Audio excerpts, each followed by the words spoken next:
네, 하나님 말씀 보겠습니다. 신약 성경 요한복음 19장 30절 말씀입니다. 신약 성경 요한복음 19장 30절 말씀입니다. 네, 찾으셨으면 한 절 다 같이 합독하겠습니다. 시작. 예수께서 신 포도주를 받으신 후에 이르시되 다 이루었다 하시고 머리를 숙이니 영혼이 떠나가시니라. 아멘. 찬양대 찬양 하나님께 드리겠습니다.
할렐루야. 예, 은혜로운 찬양 감사합니다. 교회력에 따르면 이번 주간이 예수님께서 십자가에 달리신 그 고난 주간입니다. 예수님께서는 이번 주 금요일 오후 3시에 십자가에서 죽으시고 장사 지낸 바 되었다가 주일 새벽에 부활하셨습니다. 고난 주간에는 예수님의 십자가를 생각하게 됩니다. 사실 이 십자가는 흉악범을 사형시키는 로마의 사형 기구입니다. 거기에 며칠씩 매달아 놓으면 이 체중에 따라서 이게 몸이 처지고 살이 찌기고 피가 흐르고 또 이 태양빛 아래 목마르고 그렇게 무더위 속에서 목마름으로 며칠씩 이렇게 극심한 고통을 당하게 됩니다. 그러다가 나중에는 짐승이나 새의 밥이 되도록 그냥 내버려 둡니다. 이 로마 당국이 흉악범을 이렇게 처참하게 공개 처형을 함으로써 황제에 대한 어떤 도전 세력이나 혁명 세력을 막고 그 사회 치안을 도모하기 위한 그런 수단으로 이런 그 처형 방법을 사용한 겁니다. 그러므로 이 십자가는 당시에는 매우 끔찍한 죽음과 저주의 상징이 되었습니다. 그런데 예수님께서 그 십자가에 달려 죽으신 후에는 그 의미가 완전히 달라졌습니다. 이 십자가는 이제 구원의 상징이 되고 사랑과 용서와 화평의 상징이 되었습니다. 그래서 교회 첨탑 위에나 혹은 강단 벽에도 십자가를 세웁니다. 서울 남산 위에 그 야경을 바라보면 서울은 온통 붉은 십자가로 장관을 이룹니다. 세계 어느 나라에 가더라도 이런 서울처럼 붉은 십자가를 많이 볼 수 없다고 합니다. 예수 믿는 성도들은 믿음과 사랑의 표현으로 이 십자가 목걸이를 하지만 일반 사람들은 단순히 이 십자가를 앞길을 쫓는 어떤 상징으로 생각하거나 또는 안전운전을 위해서 그 운전석 앞 백미러에다가 십자가를 걸어놓기도 하고 그렇습니다. 중세 시대의 그 로마 카톨릭 교회는 이 십자가 성호를 그리지 않는 사람에게는 이 철 십자가로 머리를 쪼아 죽이기도 하고 십자가를 앞세워서 개신교인들을 무참하게 박해를 했습니다. 이슬람 교도들에게 빼앗긴 그 예루살렘 성을 탈환하기 위해서 십자군 원정 전쟁을 치르는데 약 200년 동안 10번이나 이런 끔찍한 전쟁을 벌이기도 했습니다. 이처럼 십자가의 의미가 왜곡되게 사용되기도 했습니다. 그런데 예수 그리스도의 십자가 죽음과 부활이 없다면 온 인류는 구원받을 길이 없습니다. 그래서 오늘 이 본문을 중심으로 십자가의 참된 의미라고 하는 제목으로 예수 그리스도께서 달려 죽으신 이 십자가의 진정한 의미가 무엇인지 그래서 우리가 살펴보면서 하나님께서 우리에게 주시는 은혜를 함께 나누고자 합니다. 첫째, 십자가는 하나님 구원 계획을 성취한 증거입니다. 창세기 1장 27절 28절 우리가 잘 아는 말씀이죠. 하나님께서 우리 인류의 조상 아담 하와를 하나님께서 자기 형상대로 만드시고 그 다음에 그 하나님께서 만드신 그 만물을 다스리도록 그리고 영원히 하나님과 함께 교제하며 살도록 그렇게 행복한 존재로 우리 인간을 만드셨습니다. 그러나 창세기 3장에서 이 사탄의 유혹 때문에 이 아담 하와가 하나님 말씀 그 선악과를 따먹으면 반드시 죽는다고 하는 그 말씀보다는 그것을 따먹으면 하나님처럼 된다고 하는 그 말에 속아서 결국 범죄하게 되고 에덴에서 추방됩니다. 여기에서부터 우리 인간의 모든 문제가 시작됐다고 하는 것을 우리가 알 수 있습니다. 결국 에덴에 쫓겨나서 그 사탄과 죄의 종노릇 하면서 고통 속에 살다가 영원한 지옥에 던져지는 그런 비참한 운명하에 놓이게 됐다고 하는 것을 우리는 말씀을 통해서 잘 알고 있습니다. 그러나 하나님께서는 이 범죄한 인간을 그냥 버려두시지 않고 인류 구원 계획을 세우셨습니다. 그것이 바로 창세기 3장 15절 언약의 말씀이죠.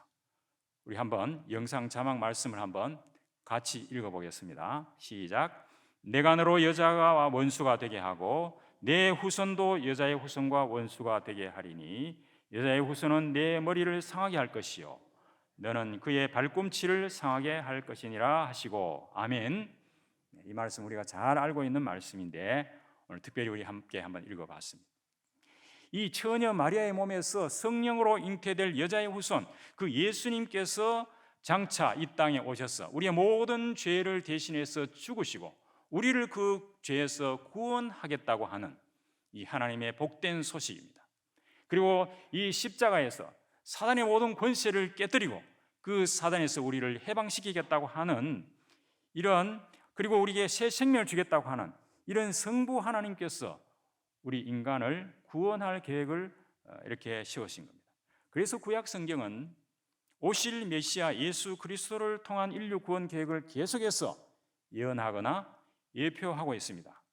창세기 3장 21절에 그 벌거벗은 몸으로 있던 그 아담 하와에게 가죽옷을 지어 입혔다든지, 창세기 6장의 노아 방주 사건이나 출애굽기 12장의 10가지 재앙 중에 마지막 재앙이었던 그 유월절 사건, 유월절 어린 양을 잡아서 그 피를 문설주에 바르는 그런 사건들, 레위기의 제사제도, 민수기 21장에 하나님을 원망하고 불평하던 이스라엘 백성들이 불뱀에 물려 죽어갈 때 모세가 놋뱀을 높이 들어서 이 놋뱀을 바라보는 자마다 다 살아난다고 하는 그러한 부분들은 다 앞으로 오실 예수 그리스도를 상징한 그런 예표들입니다.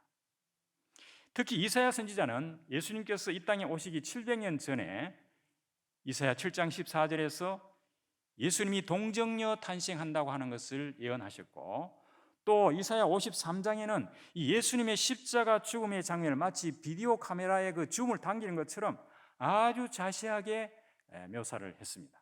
우리 자막을 한번 다시 보겠습니다. 오늘 우리 같이 읽어야 될 말씀이 많습니다. 같이 읽어보겠습니다. 시작. 그가 찔림은 우리의 허물 때문이요 그가 상함은 우리의 죄악 때문이라. 그가 징계를 받음으로 우리는 평화를 누리고 그가 채찍에 맞음으로 우리는 나음을 받았도다. 우리는 다 양 같아서 그릇 행하여 각기 제 길로 갔거늘 여호와께서는 우리 모두의 죄악을 그에게 담당시키셨도다. 아멘. 자, 이 구약의 예언대로 신약에 이제 드디어 독생자 예수 그리스도가 인간의 몸을 입고 성육신 하셔서 이 땅에 오셔서 그 십자가의 대속의 죽음을 죽으시게 됩니다. 로마의 지배를 받던 그 유대 백성들은 예수님이 오셔서 많은 병자들을 치유하고 그리고 오병이어의 기적을 보이고 이런 것들을 보면서 야, 이 예수님이 바로 구약에서 예언한 그 메시아가 맞구나. 그래서 이 예수님을 우리 왕으로 추대하면 로마로부터 우리가 독립하고 먹고 사는 문제, 경제적인 문제 해결되겠구나. 정치적이고 경제적인 메시아를 기대하면서 예루살렘에 입성할 때 호산나 이렇게 막 소리를 지르면서 환영을 했습니다. 그러나 예수님께서는 이 땅에 왕이 되시기 위해서 오시지 않았다고 하는 것을 알자 이 이스라엘 백성들은 실망하고 심지어 배신감까지 느끼던 차에 바로 그 유대 지도자들, 대제사장과 그 바리새인들, 이 지도자들이 이 예수님의 사역에 시기 질투를 느끼는 상태에 있었는데 이 백성들을 선동해서 이 당시에 총독이었던 빌라도에게 예수님을 고소합니다. 이 예수가 로마 황제를 반역하고 그리고 저 나사렛 동네 목수의 아들이 감히 자기가 하나님의 아들이라고 이렇게 떠들어댄다고, 신성 모독죄를 저지르고 있다고, 이런 누명을 씌워서 빌라도 총독에게 고소합니다. 그런데 빌라도 총독은 아무리 봐도 예수님이 그 로마 법에 해당되는 그런 죄를 범한 것이 없기 때문에 3번이나 예수님을 놓아주려고 했지만 그 유대 백성들과 지도자들이 고함을 지르면서 이 예수를 십자가에 못 박으라고 그렇게 막 폭동을 일으킬 정도로 이렇게 저항을 하니까 빌라도 총독은 비겁하게 죄가 없지만 유대인들에게 예수님을 내어주고 맙니다. 십자가 영상을 한번 보시죠. 제가 저 영상을 가져왔습니다만은 신약 공간복음서에 보면 오전 9시에서 십자가에 달려서 오후 3시까지 6시간 동안 이 십자가 위에서 가시멸관을 쓰시고 무더위와 목마름과 피 흘림과 살이 찢어지는 그런 고통을 당하셨습니다. 드디어 낮 12시쯤 어둠이 온 땅을 덮으면서 3시까지 계속됐는데 예루살렘 성전에서 이제 유월절을 준비하는 그 희생 제사를 드린 오후 3시에 예수님께서 크게 소리를 지릅니다. 엘리 엘리 라마 사박다니, 나의 하나님 나의 하나님 어찌하여 나를 버리시나이까. 이렇게 크게 부르짖습니다. 이는 온 인류의 죄를 대속하기 위해서 자기 몸을 희생 제물로 바치면서 영원히 떠나가는 순간 그 깜깜한 죽음의 세계로 들어가시면서 말할 수 없는 공포와 하나님으로부터 버림받은 그 극심한 고통의 절규였습니다. 이것은 우리의 죄악이 얼마나 심각한 것인지, 그리고 하나님께서 얼마나 철저하게 이 죄를 징벌하시는지 보입니다. 아들 예수가 아니라 온 인류의 죄를 대신해서 하나님 앞에 죽어야 되는 어린 양으로서 예수 그리스도를 하나님께서는 얼굴을 돌리셨다고 그렇게 말씀했습니다. 그리고 내가 목마르다 다 이루었다, 아버지 내 영혼을 아버지 손에 부탁하나이다, 이렇게 하시고 마침내 그 영혼이 떠납니다. 로마 군인들은 예수께서 이미 죽으신 것을 보고 다리를 꺾지 않고 창으로 옆구리를 찌르니 피와 물이 나왔다고 했습니다. 이 극심한 이 고통 때문에 보통은 며칠씩 걸리는데 예수님께서는 6시간 만에 이렇게 운명하시면서 이제 피와 물이 흘렀다고 하는 것은 의학적으로 그 심장 파열이 일어날 때 이 피와 물이 나온다고 합니다. 피는 우리의 죄 용서와 구원을 의미하고, 이 물은 예수의 희생으로 주어지는 새로운 영적 새 생명을 상징합니다. 예수님께서 십자가의 마지막으로 다 이루었다고 말씀한 것은 바로 앞에서 우리가 읽었던 창세기 3장 15절의 그 인류 구원 계획을 예수 십자가에서 이제 완전히 성취하셨다고 하는 그런 선포이죠. 빌립보 2장 6절 8절 말씀처럼 예수님께서는 근본 하나님의 본체시지만 하나님과 동등될 것으로 취할 것을 여기지 아니하시고 도리어 종의 모습으로 이 땅에 오셔서 십자가에서 자신의 몸을 희생 제물로 드려서 죽기까지 복종하심으로 우리를 죄악에서 구원하신 겁니다. 로마서 5장 8절의 영상 자막을 또 한번 읽어보겠습니다. 시작. 우리가 아직 죄인 되었을 때 그리스도께서 우리를 위하여 죽으심으로 하나님께서 우리에 대한 자기의 사랑을 확증하셨느니라. 아멘. 예수 그리스도의 십자가의 죽음은 바로 하나님께서 하나밖에 없는 그 외아들 우리에게 내어주시기까지 우리를 사랑하셨다고 하는 그 확증이라고 하는 겁니다. 이 놀라운 사랑이죠. 로마서 5장 18절에 그런즉 한 범죄로 많은 사람이 정죄에 이른 것 같이 한 의로운 행위로 말미암아 많은 사람이 의롭다 하심을 받아 생명에 이르렀느니라고 했습니다. 인류의 대표 첫 번째 아담 한 사람의 범죄로 말미암아 모든 인류가 죄와 사망에 이른 것 같이 두 번째 아담이신 예수 그리스도 한 분이 단번에 십자가에서 죽으심으로 온 인류의 죄와 사망, 사탄의 문제가 완전히 해결됐다는 겁니다. 하나님이신 예수 그리스도 한 분의 십자가 죽음은 온 인류의 죄를 담당하고도 남는 그런 대표성과 가지성을 지니고 있다는 겁니다. 하나님을 떠난 인간은 마치 전원 플러그가 뽑혀서 전류가 흐르지 않는 것처럼 하나님의 은혜와 능력이 단절된 상태로 그 영혼이 죽은 상태에 있었는데 예수 그리스도의 십자가로 말미암아 다시 그 전원이 이 플러그가 꽂혀져서 전류가 흐르는 것처럼 하나님의 은혜와 능력을 다시 공급받을 수 있게 됐다는 겁니다. 그러므로 구원받은 성도는 예수 그리스도의 십자가를 바라볼 때마다 예수 그리스도의 이 놀라운 구원의 은혜와 하나님의 그 무한하신 사랑을 찬송하면서 이 구원의 복음을 전하지 않을 수 없습니다. 할렐루야. 아멘. 둘째는 십자가는 하나님의 능력입니다. 먼저 구원의 능력입니다. 신약 성경은 오신 메시아 예수 그리스도의 그 복음 사역과 십자가의 죽음과 부활을 증거하는 증인 문서들입니다. 바울 사도는 고린도전서 1장 18절에서 십자가의 도가 멸망하는 자들에게는 미련한 것이요 구원을 받는 우리에게는 하나님의 능력이라고 했습니다. 십자가의 도라고 하는 말씀은 십자가의 말씀 혹은 십자가의 설교 그렇게 해석이 되는데, 다시 말하면 십자가 중심의 말씀을 전하는 이 설교는 멸망하는 불신자들에게는 미련하게 보일지 모르지만 구원 얻은 성도들에게는 하나님의 능력이 된다는 겁니다.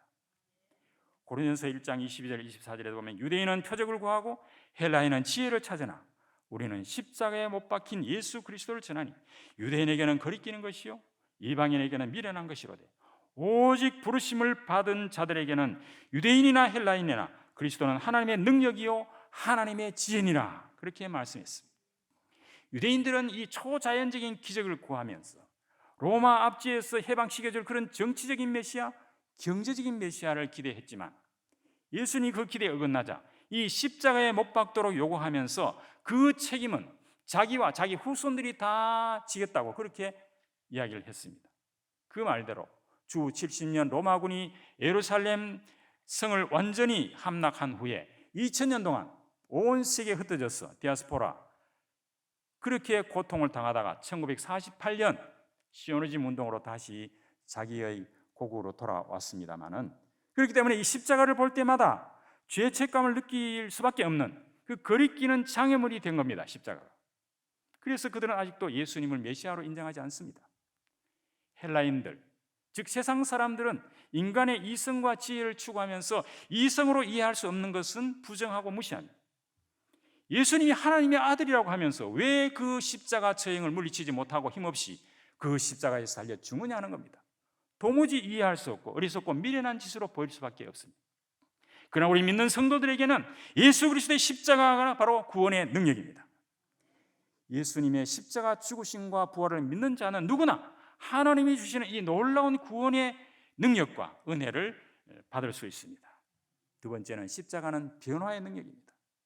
바울은 다메섹에서 부활하신 예수님을 만나서 회심한 이후에 그는 오직 이 십자가 복음만을 증거하기 위해서 순교하기까지 그 일생을 바쳤습니다. 바울은 고린도전서 2장 2절에 예수 그리스도와 그의 십자가에 못 박힌 것 외에는 아무것도 알지 아니하기로 작정했다고 했습니다. 바울은 유명한 그 고백이 있죠. 갈라디아 2장 20절 말씀 우리 다 한번 읽어보겠습니다. 시작. 내가 그리스도와 함께 십자가에 못 박혔나니 그런즉 이제는 내가 사는 것이 아니요 오직 내 안에 그리스도께서 사시는 것이라.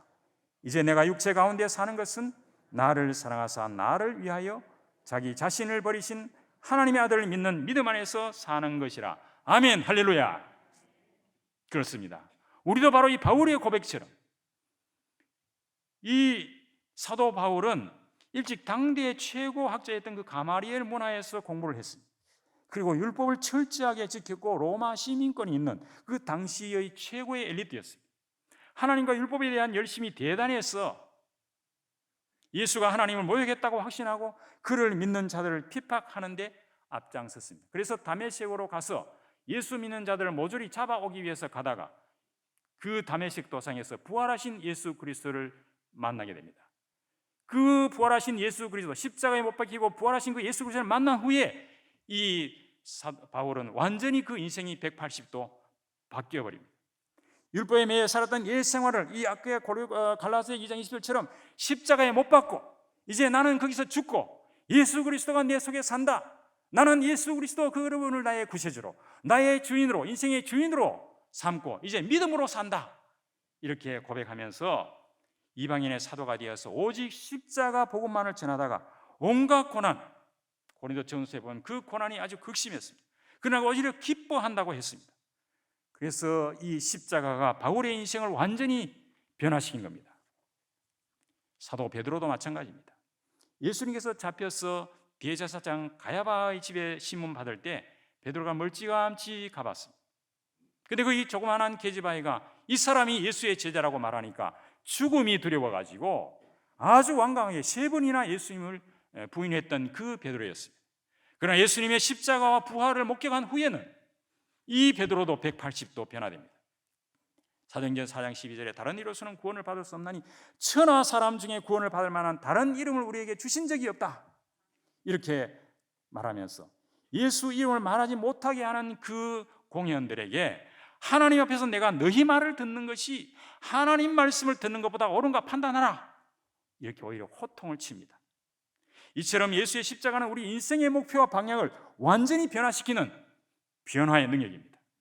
바울과 베드로뿐만 아니라 예수 십자가를 믿고 의지하는 모든 성도들도 주일 우리 강단 말씀처럼 옛 습관과 체질을 다 버리고 십자가 복음의 새 틀과 새 옷을 입고 변화된 삶을 누리게 되는 겁니다.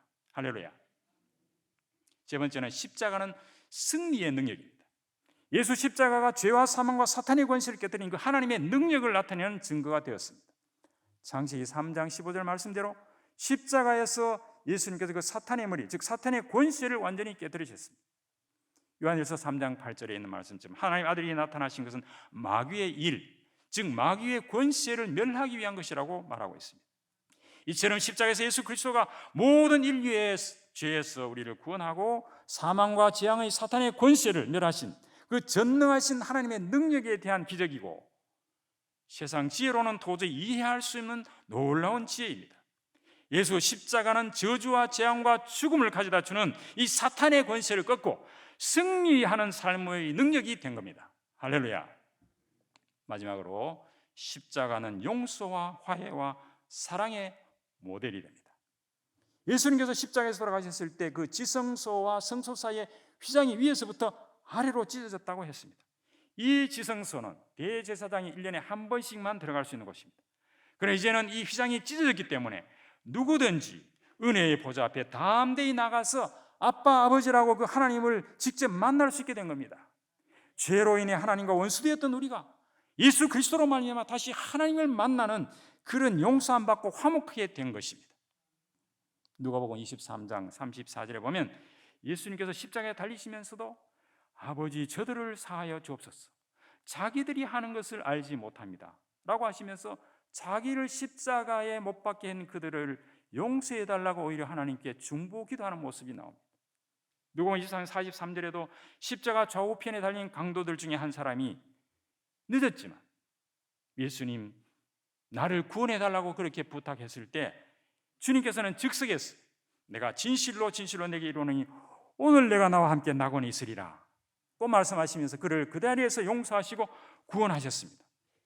예수님 자신이 중보자로서 하나님의 아들로서 바로 이 용서의 모델이 되신 겁니다. 예수님께서는 공생의 기간 동안에 제자들에게 용서에 대해서 가르치셨습니다. 베드로가 예수님께 이런 제안을 합니다. 형제가 자기에게 죄를 범하면 7번 정도 용서하면 되지 않겠느냐 이렇게 말을 했을 때 예수님께서 7번이 아니라 70번씩 7번이라도 하라 이렇게 가르치는데요, 그 당시 랍비들은 다른 사람이 내게 잘못을 범했을 때는 3번 정도만 용서하면 된다고 했는데 베드로는 큰맘 먹고 그 배가 넘는 7번 용서하면 되지 않겠느냐 이런 생각을 한 겁니다. 그러나 예수님께서는 70배 즉 490번 용서하라는 뜻이 아니라 무조건 용서하라고 하는 그 말씀을 베드로에게 줍니다. 그래서 예수님께서는 용서하면 용서받는다고 가르쳤는데 마태복음 6장 12절 우리가 주기도에서도 우리가 우리에게 죄 지은 자를 사하여 준 것 같이 우리 죄를 사하여 주옵시고 이렇게 가르쳤습니다. 그리고 14절 15절에 보면 너희가 사람의 잘못을 용서하면 너희 하늘의 아버지께서도 너희 잘못을 용서하시려니와 너희가 사람의 잘못을 용서하지 아니하면 너희 아버지께서도 너희 잘못을 용서하지 아니하시리라 이렇게 말씀하시면서 예를 듭니다. 한 주인이 1만 달란트 빚진 자를 데려와서 빚을 갚으라고 하니까 좀 참아달라고, 제발 좀 참아달라고 그렇게 이야기를 합니다. 그래서 이 주인이 불쌍해서 그 1만 달란트를 모두 탕감해 줍니다. 근데 이 종이 나가다가 자기에게 빚진 자 100달란트, 100데나리온 이 빚진 자에게 빨리 갚으라고, 그 사람도 좀 제발 좀 참아달라고 얘기했을 때 다짜고짜로 멱살을 잡고 흔들면서 감옥에 가둬버립니다. 이 소식을 알던 이 주인이 다시 불러가지고 이 악한 종을 다시 옥에 가두게 됩니다. 자, 이 예화를 보면 이 사실 지금 시세로 말하면 이 1만 달란트라고 하는 것은 6조 원 정도 됩니다. 그리고 100데나리온이라고 하는 것은 100일의 그 임금에 해당이 되니까 한 1,000만 원 정도 됩니다. 다시 말하면 6조 원의 그 빚을 탕감받은 자가 자기에게 1,000만 원 그 빚진 자를 이렇게 옥에 가뒀다고 하는 것은 사실 말이 되지 않는 거죠. 그래서 이 결론에서 예수님은 이렇게 말합니다. 너희가 각각 마음으로부터 형제를 용서하지 아니하면 나의 하늘 아버지께서도 너희에게 이와 같이 하시리라 꼭 경고했습니다. 이처럼 예수님께서는 3년 공생의 동안 제자들에게 하나님의 사랑으로 원수를 사랑하고 용서할 것을 강조하셨습니다. 용서는 바로 하나님의 사랑을 구체적으로 실천하는 믿음의 행동입니다. 내가 하나님의 사랑으로 용서할 때 그 가해자도 변화될 수 있다는 겁니다. 우리는 인간관계 속에서 많은 갈등 속에 살아갑니다. 이 상대방의 불쾌한 언행이라든지 나를 무시하는 말이라든지 괴롭히는 것 혹은 이해관계 충돌이라든지 또는 폭행을 하거나 압박을 하거나 폭행하는 이런 등등으로 우리가 이렇게 갈등이 일어나면 그 결과 우리는 어떻습니까? 스트레스를 받고 마음의 상처를 입고 분노와 미움, 심지어는 증오와 원한까지 마음에 품게 되면 결국 그것은 내 자신의 건강을 손상하는 지경에 이릅니다. 이러한 갈등 상황에서 내가 피해자일 때 가해자를 용서한다고 하는 것은 참으로 어려운 일입니다. 제가 중학교 1학년 때 입주과외를 했는데요, 그 집 아주머니가 어느 날 갑자기 그 다락에 올려놨던 금은 폐물이 없어졌다고 저를 도둑으로 몰아가지고 학교에 갔다 오니까 뭐 집에 대나무를 막 흔들고 굿을 하더라고요. 그러다가 대신 파출소에 가가지고 그 형사한테 제가 취조를 받으면서 바른 말 해라고. 저는 예수 믿기 때문에 거짓말 안 한다고. 무슨 이야기냐? 빗대기를 때리면서. 그래도 제가 어떻게 할 수가 없지 않습니까? 심지어는 그 형사를 보내가지고 우리 고향의 그 장롱을 전부 뒤지고 이런 일이 있었습니다. 알고 보니까 나중에 그 가정부가 그런 이 일을 저질렀다고 하는 것을 뒤늦게 알게 됐습니다. 그런데 그 주인은 저에게 아무런 사과도 하지 않았습니다. 이 중학교 1학년짜리가 그때 정말 그 상처가 깊었습니다. 지금 생각해도 좀 끔찍하다는 생각이 듭니다만은, 근데 우리 집에 가치니 이제 밝혀졌으니까 됐다. 사과 안 해도 괜찮으니까 공부나 열심히 해라. 뭐 이런 이야기를 제가 들었습니다만은, 근데 그 가해자를 용서하지 않으면 이 피해자인 내 자신이 먼저 정신적, 육체적인 그런 손상을 입을 수가 있습니다. 용서는 가해자가 받아들이지 않더라도 피해자인 내가 일방적으로 용기를 내서 결단하면 가능한 것이 용서입니다. 이 용서화해라는 책을 쓴 미국 임상심리학자인 이 웨딩턴 박사는 자기 어머니를 살해한 이 살인강도 청소년 2명을 도저히 용서할 수 없어가지고 수년 동안 고뇌하던 끝에 용서하기로 결정했는데, 그것을 실천할 수 있었던 것은 신앙의 힘이었다고 그렇게 고백을 했습니다. 그 경험을 바탕으로 이 용서화해라고 하는 책을 썼는데, 그 책에 보면 용서의 단계는 우선 이 피해자가 그 어떤 상처를 그냥 숨기거나 회피하지 말고 그 가해자 관점에서 객관적으로 그 상처를 일단 회상해봐라. 그리고 가해자 입장에서 왜 그랬겠나 한번 생각해봐라. 그러면서 자기도 용서받은 경험을 떠올리면서 그 가해자를 측은히 엮이면서 역지사지해서 한번 생각해봐라. 우리는 흔히 내가 피해자고 가해자다고 하면 내 입장에서 막 분노가 일어납니다. 그러나 뒤집어서 가해자 입장에서 한번 생각해 볼 필요가 있습니다. 그리고 이렇게 공감이 되어지면 용서를 결단하고 용서를 선언해라. 용서 선언문, 내가 몇 월 며칠부 이 사람 내가 용서하겠다라고 한 증서를 한번 써봐라. 그런 이야기 해놨어요. 그리고 가다가 자꾸만 이런 감정이 올라올 때 용서를 지속하기 위해서 그 선언문을 깨어나 읽어보고, 또는 주변 사람 내가 그 사람 용서했잖아 하고 이야기를 해라. 그런 이야기를 합니다. 이 용서가 전제가 되면 그 다음에 화해 과정이 있는데, 이 화해는 내가 용서한다고 해서 되지 않지요. 그 사람이 다가오지 않으면 안 되고 오히려 그 사람이 나를 공격할 수 있는 그런 위험성이 있습니다. 그러나 여기 화해 과정은 내가 먼저 화해하기를 결단하고 그 가해자와 함께 만나서 대화를 하는 겁니다. 대화를 해서 서로 응어리를 풀어내고 이 해독 과정을 거쳐서 다시 신뢰관계를 회복하는 이런 관계로 나아갈 수 있다. 그렇게 이야기를 합니다. 1948년 10월에 그 순천에서 그때 한창 해방이 되고 나서 좌우 세력들이 서로 이렇게 다툴 때였죠. 이 손양원 목사님 2 아들이 그 좌익 청년에게 살해당하는 사건이 일어났습니다. 이 2 아들을 갑자기 잃은 손양원 목사님은 그를 나중에 어떻게 합니까? 양아들로 삼았다. 사랑의 원자탄이라는 그런 책에서 자세히 이야기를 하고 있습니다. 이것은 바로 십자가의 사랑이 아니고는 이런 것을 실천할 수 있는 능력이 여기에 없습니다. 제가 사실 대학 교무처장을 하면서 이 모과의 교수하고 아주 갈등이 심해서 저도 아주 곤욕을 치른 적이 있습니다. 이 신구 교수를 임명하는 문제라든지 연구비 문제 이런 것 때문에 총장과 그 교수 간에 굉장히 갈등이 심했는데, 제가 중간에서 이 중재하는 그런 노력을 하다가 온갖 모함을 다 덮어쓰고 총장 편을 든다고 막 이렇게 마음을 지르고 하니까 그 교수를 식당에서 만나면 도저히 밥을 먹을 수가 없어요. 모래를 씹는 것 같았어요. 나중에 머리도 막 빠지고. 제가 이게 도저히 이렇게 해서는 내가 못 견디겠다. 그래서 그 다른 교수에게 중재를 요청해서 그 교수를 만났습니다. 처음에 만나서 이야기하니까 오히려 막 화를 내면서 욕을 막 해대는 겁니다.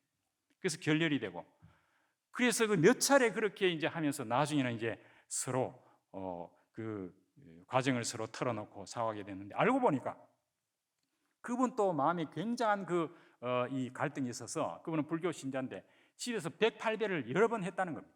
이처럼 나는 그 사람이 가해자라고 생각하고 내가 피해를 입었다고 생각했는데, 그 가해자는 자기가 피해자고 내가 가해자라고 그렇게 생각했다는 겁니다. 이처럼 우리가 한번 역지사지해서 한번 생각해 볼 필요가 있다. 그런 생각이 듭니다. 용서와 화해 사역은 어려운 일입니다. 그래서 수라이버 전 미 유니언 신학교 총장은 용서와 화해는 전적으로 하나님만이 할 수 있는 일입니다. 그런데 오직 사람에게만 이 용서하는 능력을 주셨습니다. 개인뿐만 아니라 사회도 국가도 간에도 용서하는 능력을 사용할 수 있습니다. 그렇습니다. 하나님께서 예수 그리스도의 십자가 사랑으로 우리에게 용서와 화해할 수 있는 그런 본을 보이시고 그 능력을 우리에게 주셨기 때문에 그리스도의 사랑으로 우리는 용서하고 화해할 수 있다는 것입니다. 말씀을 정리하겠습니다. 신구약 성경 전체는 성부 하나님께서 인류 구원 계획을 세우시고 성자 예수님께서 십자가에서 그 구원 계획을 성취하시고 성령 하나님께서 그 이루어진 구원을 우리가 깨닫고 예수 그리스도를 영접하고 믿도록 그렇게 하신다고 하는 이 성삼위 하나님께서 우리의 모든 구원을 계획하시고 성취하시고 깨닫게 하신다고 하는 것은 정말 놀라운 은혜입니다. 바로 이것이 바로 신구약 성경 구원의 교과서입니다. 그 중에서 예수님의 십자가 부활, 죽음과 부활은 이 구원 계획의 핵심입니다. 이번 주간은 고난 주간입니다.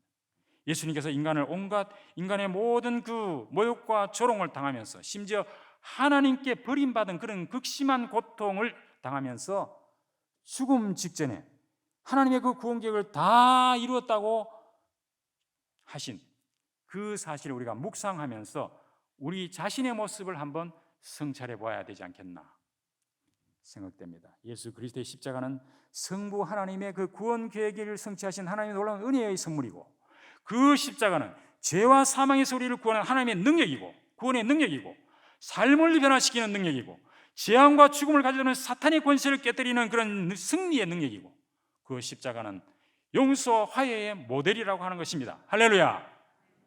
아직도 이 예수 십자가의 참된 의미를 모르는 사람들이 너무 많습니다. 하나님께서 237 나라 5천 종족에게 이 십자가 복음이 증거되기를 간절히 기다리고 계십니다. 이것 때문에 재림의 때를 늦추고 계시는지도 모르겠습니다. 이제 우리 교회가 이들에게 대면과 비대면으로 이 십자가 복음을 담대하게 증거해야 되겠습니다. 제가 앞에서 보니까 너무 이렇게 강단이 좋습니다. 그래서 우리 교회가 이러한 방송 시스템을 통해서 237 나라의 비대면으로 얼마든지 이제 복음 전할 수 있는 그런 기반이 닦여졌다고 생각하니까 하나님께 영광을 돌립니다. 그런데 지금 나에게 상처를 주고 피해를 준 가해자가 누구인지 우리 한번 생각해 봅시다. 그 상대방이 나의 가족, 나의 아내, 나의 남편, 나의 자녀입니까? 아니면 친구입니까? 이웃입니까? 직장의 동료나 상사입니까? 아니면 혹은 내가 그들에게 가해자가 되지는 않았습니까? 그렇다면 주님의 십자가를 생각하면서 그 상대방 입장에서 역지사지하면서 생각해보고 그리스도의 사랑으로 용서하고 사과하고 화해의 손을 먼저 내밀어 보면 어떻겠습니까? 어떤 사람은 죽음 직전에 이르러서야 이 용서 화해를 하거나 끝내 화해를 하지 못하고 임종을 맞는 사람들이 많습니다. 아직 내가 용서하고 화해하지 못한 그런 상대방이 있다고 하면 지금 이 시간 용서와 화해의 결단을 하시기를 간절히 소망합니다. 용서와 화해는 십자가의 사랑을 구체적으로 실천하는 믿음의 행동입니다. 그 능력을 우리에게 주셨습니다. 예수 십자가 보혈로 죄와 죽음의 사탄의 권세에서 우리를 해방받았고 영원한 구원과 능력과 용서, 화해의 축복을 다 받았기 때문에 이 놀라운 예수 그리스도의 십자가 은혜를 감사하면서 237 나라 5천 종족에게 이 십자가 복음을 전하며 믿음의 후대와 미래를 준비하는 모든 전도 제자들이 되시기를 주님의 이름으로 간절히 축원합니다. 기도하겠습니다. 하나님 아버지 감사합니다. 고난 주간을 맞아서 예수 그리스도의 십자가를 저희들이 한번 다시 생각해 봤습니다. 우리 위해서 온갖 모욕과 고통을 다 당하시며 하나님께로부터 버림받아 죽음에 이르기까지 우리를 사랑하신 그 그리스도의 십자가를 생각하며 아버지 하나님 이 구원의 능력을 우리가 다 누리게 하여 주시니 감사합니다. 변화할 수 있는 능력을 주시니 감사합니다. 승리할 수 있는 능력을 주시니 감사합니다. 이 그리스도의 십자가를 본받아서 우리도 이제 용서하고 화해하는 저희들이 될 수 있도록 이 사랑을 실천하는 저희들이 될 수 있도록 그리고 237 나라 5천 종에게 이 복음의 말씀을 전하는 저희들이 될 수 있도록 주께서 축복하여 주시옵소서. 살아계신 예수 그리스도의 이름으로 기도하옵나이다. 아멘. 지금은 십자가에서 모든 문제를 해결하신 우리 주 예수 그리스도의 놀라우신 은혜와 아들 예수 그리스도까지 우리에게 내어주신 하나님의 그 극진한 사랑과 성령님의 역사하심 오늘 십자가의 능력을 힘입어서 아버지는 새 틀과 새 옷을 입고 237 나라 5천 종족 살리기를 원하는 우리 모든 성도님들 전도 제자들 머리 위에 지금부터 영원토록 항상 함께 있을지어다. 아멘.